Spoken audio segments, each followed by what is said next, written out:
down and I live by the river. Hello and welcome to the new episode of Fulham Fan News. I'm Tom. Tonight I'm joined by Kieran. Kieran, how are you doing? Good, thank you. How are you? Yeah, not too bad, thank you. It's been a pretty busy week. It has Um, indeed. so we're going to talk about tonight some of the links that Fulham have had. Obviously, Marco's said now twice that it's probably going to be a quiet window due to financial reasons.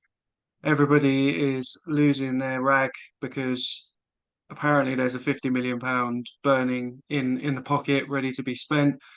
So we're just going to touch on a few things tonight that could be the reason why we're not spending that money in this window. And then we're going to move on to a few of the targets that we have got, because although he said it's going to be quiet, doesn't necessarily mean that we aren't going to get someone in. Doesn't necessarily mean that we aren't going to offload a couple of players and then maybe do a little bit of business towards the end of the window. We all know that Tony Khan loves the last minute loan, so there's always a chance for Fulham to get some business done.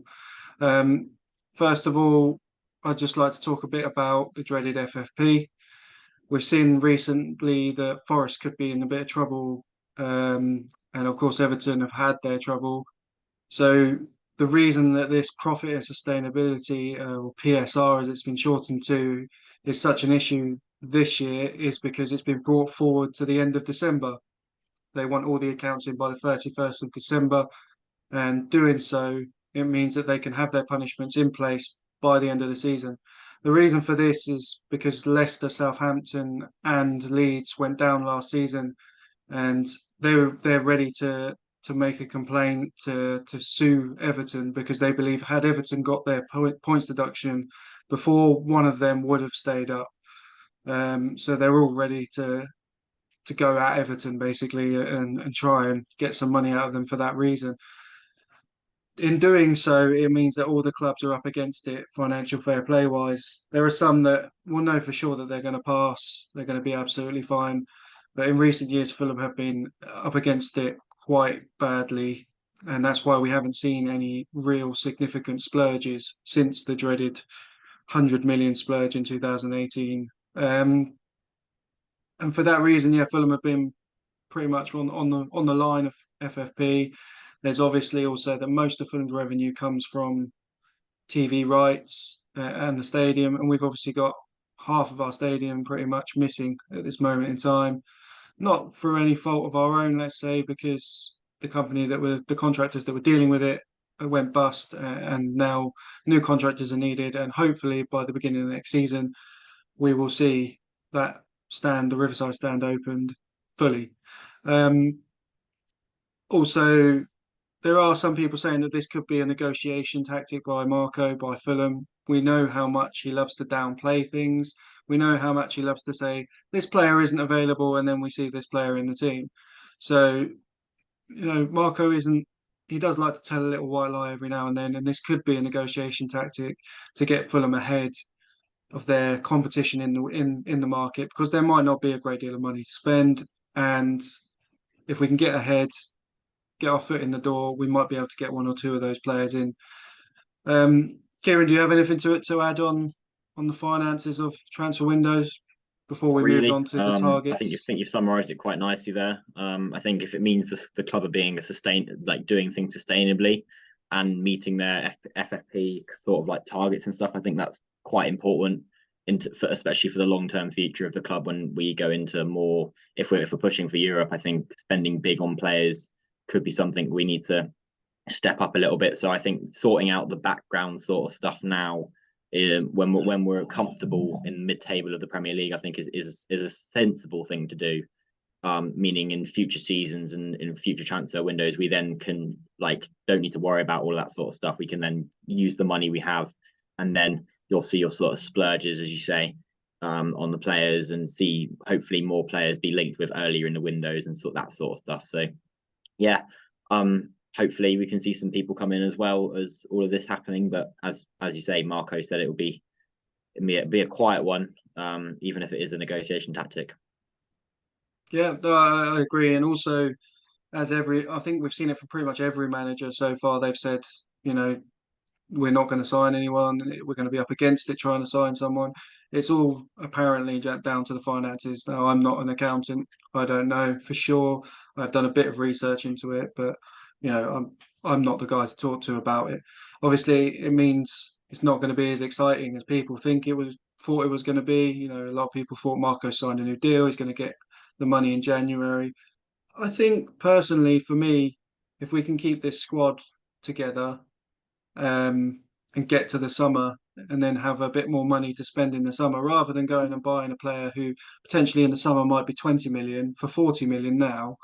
I think it makes more business sense. And I know that's not exciting to hear. That's not what people want to hear. But in terms of that sustainability and, Shad Khan touched on it when he mentioned it a few months back, saying he wanted the club to be more self-sustaining, and I believe that this is a step in that direction.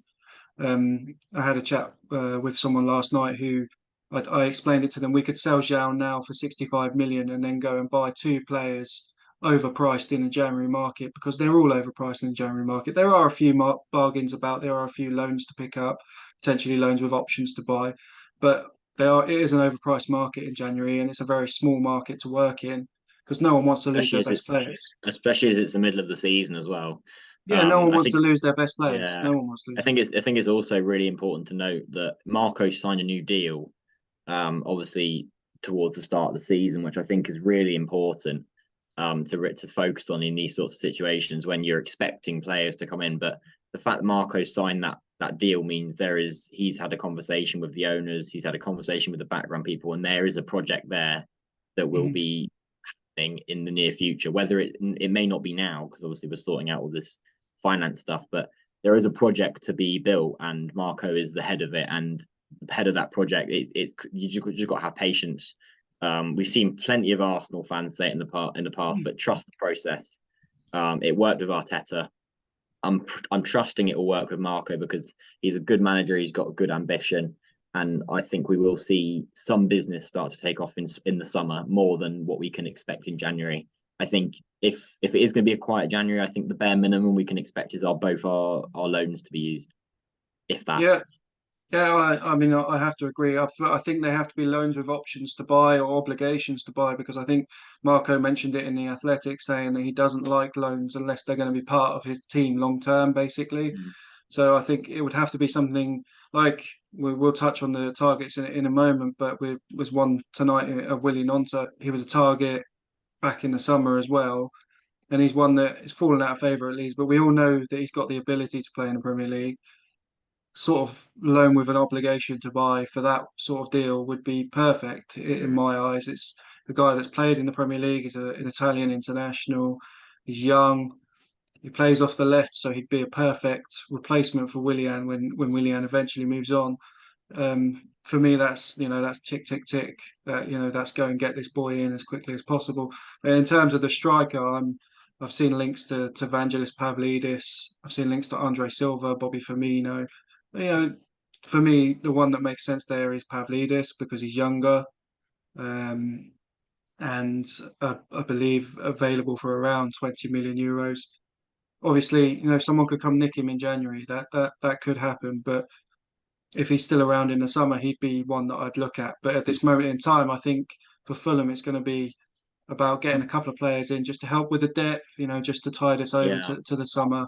So someone like Bobby Firmino, if he's willing to take a huge pay cut and come to Fulham, then I was for going to six say. months, I wouldn't mind him at all joining the Samba Whites. Andre Silva as well, another one who I saw a link with. He he's not happy at Sociedad. If Leipzig don't want him to come back, so 28 years old, I think he is. He's Portuguese again. Compatriot of Marco, another one who lost his way a little bit, but did have a couple of good seasons in Germany. So a 6 month loan for him. Let's see how he gets on. Potentially, option to buy maybe. But yeah, I do think that there is, like you say, it's about the project. And in the summer, I can see much more business being done, of course. And I think in the summer we'll need to do more business as well. Because despite signing Tom Cairney to a new contract, Tim Ream to a new contract. one, they're getting older, and two, there are still a lot of players that are coming to the end of their contracts. I know Kenny Tete, I believe we have an option on him. Willian, I think, is a Reed as mutual well, option. maybe. Sorry.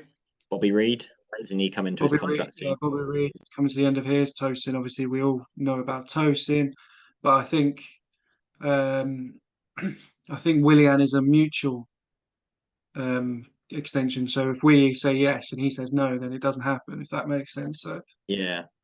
parties have to agree to it. From what the Athletic said when he actually signed back in the summer. Um, yeah. So just moving on to a few of those transfer targets, just in more depth. How would you feel about let's say Bobby Firmino coming in for 6 months to do a job? Wow, I'd want him to come in before the Liverpool game. So then when we eventually end up beating them at the Cottage, he would be the one scoring the winner. Just for old time's sake, really, just for the fact that it would be so good seeing him shush the Liverpool crowd. I'm only joking. He wouldn't actually celebrate, or probably be in our team by that time anyway. But it's good. It's good to dream of what could have been. No, but as you say, he would be a player that would provide experience, provide obviously goals. He's a proven Premier League player. He's played for many years at Liverpool. He's a club legend.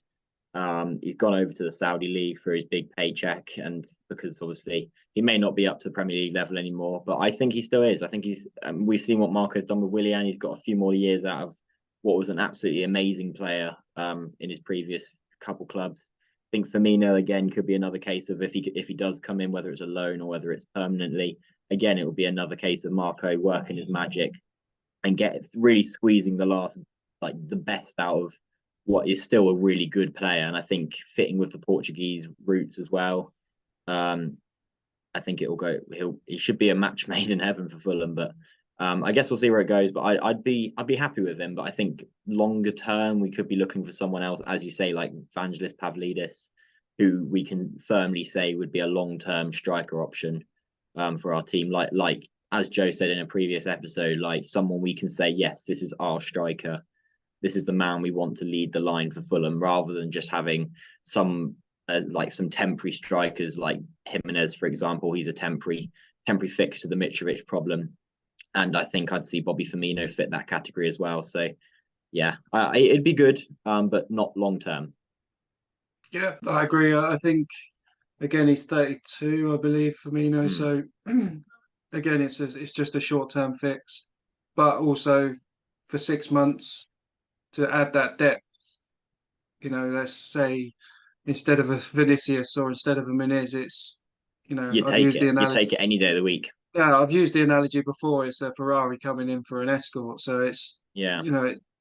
it's so much better, and I think that's what we need to look for this window is just those little Especially if we're going to be pushing tweaks.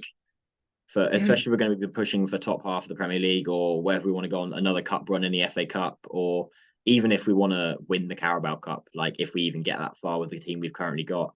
I think it's important we do get the depth in, Yeah, for sure. yeah, I agree.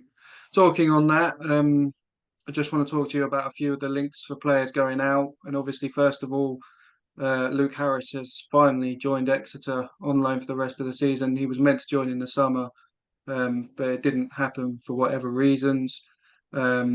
So yeah, I mean, he's played his first game, and yeah, the Exeter fans are absolutely loving him already. So hopefully, he'll really kick on and be ready for either a Championship loan or possibly a squad position in the Premier League next season. Definitely. I was a massive fan of Stano when he was at Exeter City. It was great to see him like doing well. And I'm a massive fan of the Grecians as well. I think they're a really good club, and I hope they do well with Harris. I mean, he had a busy game the other day. Almost got, I think, almost was it an assist? I think he shot a goal, and then it got parried out to the striker. So we'll take that as an assist on his debut. But he's got a lot. He's got a lot to look forward to, and I hope he'll do well for the next 6 months for sure. Yeah, and obviously Martial Godot played last night against Man United and sat down a few defenders with some really nice step overs and It was skills. excellent to see.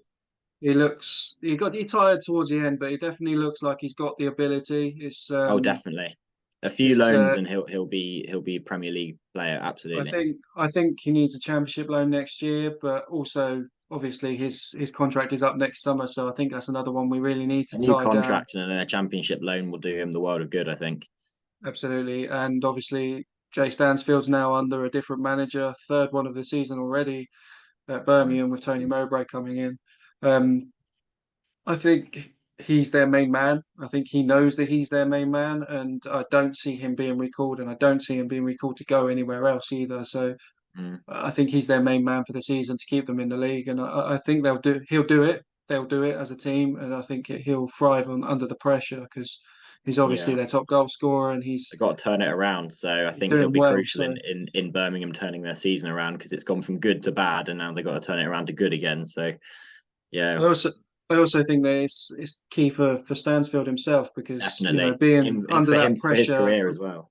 yeah, being under that pressure of the main man to try and stop a team from being relegated, score the goals to Mm. keep you up, I think that can only be a good thing for your career. And for him to come back to Fulham next year with that experience would be really good for him. Yeah, So yeah, we've obviously got a absolutely. lot of good youngsters floating about the club at the moment. The under 21s won again, beating Benfica 3-1. Benfica have an amazing academy. So yeah, there's definitely a lot of youngsters, but we never seem to really get them into the first team. So I really want to see, hopefully, some of these guys kick on and get in the first team. So Kieran Bowie's another one. So yeah, just keep an eye if you can on any of the Fulham youngsters. Just try and keep an eye on all of them. Josh King, there's a lot of them about.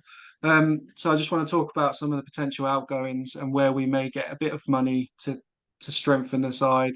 I've seen Sasha Lukic. There was a bid from Napoli, reportedly 2.5 million loan fee with an obligation or an option of 9 million euros. Fulham rejected it apparently. There's been a new one today saying that it would take around 10 million euros to get him out of Fulham. So I think that's roughly what we paid for him. It's really sad. It's not sad, I guess, but it's a bit upsetting because I thought when he came in, this guy's a really good footballer. He knows he's really good. I really did enjoy watching him at Torino, but it just seems Mm. that maybe the speed of the Premier League Yeah, and he losing his mate. hasn't really hit the ground running with the Premier League yet. And I know No. didn't he signed last January, didn't he?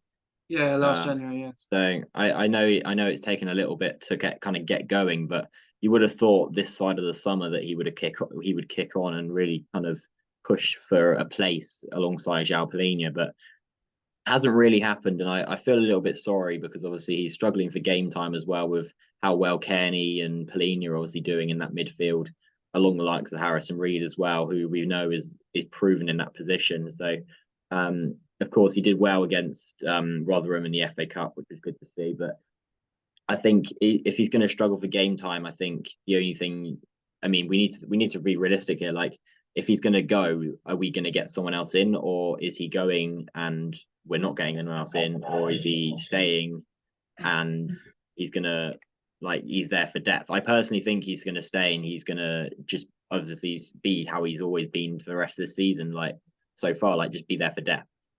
And when we Yeah. need to rely on him the most, like I can't see him getting many Premier League starts, not unless we have any big injuries or any major emergencies in the midfield area. But I think he needs the experience of I think it's the experience that's lacking a little bit. Because obviously he I did well with think Torino. I think losing Mitrovic was a big issue for him because Definitely. He he signed he signed for that reason because to of his come and be with Serbian his mate. counterpart. Yeah. Yeah, and also I think confidence is an issue for him as well because I noticed in the Rotherham game the other day he'd get the ball, he'd turn, he'd start running at someone, and Mm. if he lost the ball, if he made a poor pass, the next time he got the ball, it was just sideways Yeah, pass. you've always got to be looking for the next forward pass, and I think that's lacking a Yeah, little bit in terms of the always passing back, always passing to the side, which I know Declan Rice is certainly a big fan of doing with this whole sideways passing. But um, yeah, I think we just need to we need to if we're going to look for a midfielder as his replacement, it needs to be someone forward thinking and always looking for the next forward pass to get ourselves forwards. Like when Anthony Robinson came on for Fulham against Rotherham, I certainly noticed that our forward play became whole lot better. yeah, He's always quicker as making well. darting runs. He's always trying to get the ball in the box. He's always on the overlap or the like the Underlap, inverted lap. You know what I mean. underlap. Underlap, yeah. Yeah, someone like that. just to kind of get the ball moving, really. Yeah, I mean, I'd probably here's one I thought about earlier is Tyrese Francois played against Rotherham. He came on against Rotherham. Now with the re-emergence of Tom Cairney, with the fact that he's now a shoe-in every game Mm. without fail, they maybe weren't expecting that. So would they be willing to let Lukic go to free up some funds to bring in a winger, let's say, and then have Francois as the depth? That's just Perhaps. something I was thinking about earlier. It's possible that that could Mm. be something that could happen till the Yeah. summer, let's say, till You we say can get winger. someone else. It's interesting because obviously Adama's apparently close to eventually being back with us in a few weeks. So when you say winger, it could be interesting to see whether we need another winger if Adama stays fit. That is, because I know he's prone to injury. Well, that's the big thing. Adama is Mm. prone to injury, but it's not just. I don't just mean winger. I mean a wide attacker. I mean, like Yeah, Spurs have obviously picked up Timo Werner. I'm talking someone about like someone someone like like I mean, like we saw with Iwobi, he can play centrally and out wide as well. A yeah, player like that, you Wobie. mean? Wobie can play out wide and centrally, and he can play in the eight as well. So he's very versatile. And Marco likes that in a player. He likes a player that can move around the team a lot. Mm. But I just think that Fulham need, like we touched on earlier, a Willie Gnonto, someone like that who can play Mm. across the front. Yeah, I've not seen him play up front. Obviously, he's not. I'm not saying up front, but he plays from Yeah, the left, or he can play from the right. He can play in the 10, play in the pocket. And someone I who we had think, last season, sort of like a Dan James sort of kind of person, just not Dan James. well, a lot better than Dan James. I Willie said not Gnonto's Dan a lot James. better than Dan James. Um, but yeah, I think something like that needs to happen. I've seen links to Samuel Illing Jr. at Mm. Juventus, who scored a really good goal the weekend. I think he'd be an Yeah, excellent the addition. weekend. He's 20 years old, apparently available, loan option to buy, something like that. I'd love to see him coming. I know he's a A former whole lot of Chelsea potential academy was there product, as well. but yeah, great player. Jota's another one that El Ittihad. There are players out there that are available for loans with obligations, with options, and there are deals to be done, I believe. And I think Fulham do need someone because we've seen it when Willian's not on the pitch. Fulham don't have that guy that takes the ball and runs at players. Mm. We really do struggle, and I think I saw it on Twitter the other day or X, whatever you want to call it. It showed the dribbling stats of the Premier League, the wingers, and Willian was right up there. But there Mm. wasn't another Fulham winger until you came to Harry Wilson, which was like in the chasing pack sort of thing. So Willian is still doing it for us, and we need someone else who can come in when he's out to do it for us. Yeah, exactly. Um, Going on to a striker position, obviously it's pretty clear that we're not going to get a top number nine in January, and we've touched on Firmino and Andre Silva. Um, But if, let's say, Carlos Vinicius, who apparently is in talks with many Brazilian clubs to potentially leave and go somewhere else, um, if he was to leave for what has been reported around 10 million euros, obviously Benfica get 50% of that, so that's 5 million, which is what we paid for him in the first place. Um, and a big chunk of wages off the bill. So if you're looking at bringing in someone for 6 months with an option to buy, you're then I don't know how much he's on a week, probably around 40k, 50k, something like that. Mm. I don't know. That could just be a flash in the pan number I've just thrown up. But let's say he is, then you're looking at quite a significant loan fee and wages to get you through to the summer for someone. So I don't think it's dead in the water that will bring in a striker. I do think that Marco will continue to look for one, and towards the end of the window, you never know, Man United or someone like that who they might want to sign someone near a deadline and be Mm. like, well, you can have so and so, and we'll pay all their wages. You just never know, and Yeah. we had it in the summer with Ballo Torre. Everyone went to bed and then woke up and went, "Who the hell's this guy? When did he show up?" But I think it'll be a yeah, case of that with us again. I think we'll get, if we're going to get anyone, it'll be on loan and it'll be in the last few hours of the window. I can just yeah, see it maybe happening now. Maybe I don't know because like I saw the article. Sorry, I saw the article in the Athletic about Marco saying he doesn't really like loans, Mm. Well, and if let's say loan the option to buy then for someone like Andre Silva. If Yeah, that's if something Vinicius something like leaves. that. Yeah, I think Yeah. if Vinicius or Muniz go, I think we have to accept that they are looking at bringing someone like striker I'm in. assuming we're kind of assuming that Tosin is not going to be leaving until his contract expires in the summer. Well, there was the odd link from Dimarzio saying that we'd made a bid of 20 million euros for Soyuncu. So I don't know if Tony Khan's been down the I back of the can't. I'm sofa hoping and that's not true. just found 20 million euros and I gone, couldn't I'll name tell a you what, we'll worse chuck it Leicester at this guy. player. I couldn't name a worse centre back in the Leicester team if I tried. No, I not to don't be know. I mean, rude or his anything, but first couple of seasons at Leicester, I thought he was pretty decent, but I think under Brendan Rodgers it fell away. I don't know if he had a bit of a mm, falling out, but it's not worked for him at Atletico yeah, at not all. worth 20 million, not at all. If Not worth anything, 20 like million. not anything under 15. If we've got 20 million euros floating about, then I want us to go for a Willy Gnonto, not Yeah, Soyuncu. absolutely. But it all comes down to whether Tosin has said, "Look, I'm going in Jan, whether you like it or not." Mm, If he said he's going in January, whether and he's going to force for a move, then we have to find someone. And 20 million for Soyuncu is a bit crazy, but if it is true, then we've obviously got 20 million, and that's obviously important to mm, factor in here. But to throw it at Soyuncu says to me, it's maybe just a bit of agent talk, trying to get the mm, Roma loan done for him, trying to get that over the yeah, line. Um, definitely. Kieran, it's been lovely chatting to you once again, And you, thank talking you all very things much. transfers, and I'm sure we'll be back very soon with another episode, and hopefully some more concrete transfer news that Fulham Mm, are actually going to go into the market and pick up a couple of players in this window. Thank you very much definitely. for watching, Kieran. I'll see you next time. Down and I live by the river.